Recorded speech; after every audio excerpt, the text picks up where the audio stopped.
最近很多人都感冒了，一直咳嗽，喉咙干疼又痒，让人难受不已。甲流肺炎、支气管炎等疾病纷纷袭击，很多人都中招了，频繁的发烧、咳嗽，好不容易睡着了，半夜又会因为咳嗽而醒来，第二天一早又被咳嗽吵醒。大家的情况是不是和我都很相似？看着都让人难受。不仅如此，还有喉咙疼痛的人，吞咽口水都感到困难，更别提吃饭了。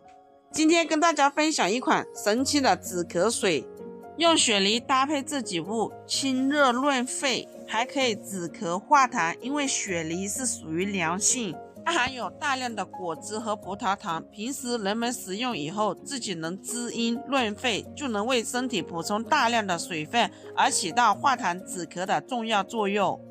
接着再准备几个金桔，金桔洗干净之后对半切开。